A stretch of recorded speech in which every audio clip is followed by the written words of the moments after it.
Daniel did it late.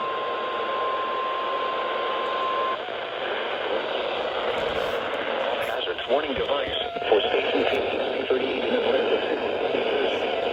During potentially dangerous weather situations, receivers are automatically activated to warn of impending hazards. Tests of the signal are normally conducted by the National Weather Service in Mount Holly, New Jersey, every Wednesday between 11 a.m. and noon. If there is a threat of severe weather during the normal test period, the test will be postponed to the next good weather day. Reception of this broadcast, and especially the warning alarm tone, will vary at any given location. Bro. This variability, normally more noticeable at greater distances from the transmitter, can occur even though you're using a good quality receiver in perfect working order.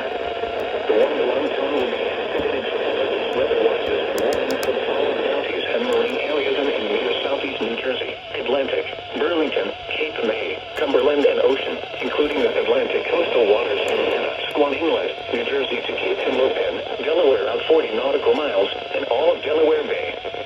This concludes the weekly Test of NOAA Weather Radio All Hazards, station KHP38 in Atlantic City, New Jersey. Thank you for listening to NOAA Weather Radio All Hazards. Bruh, why?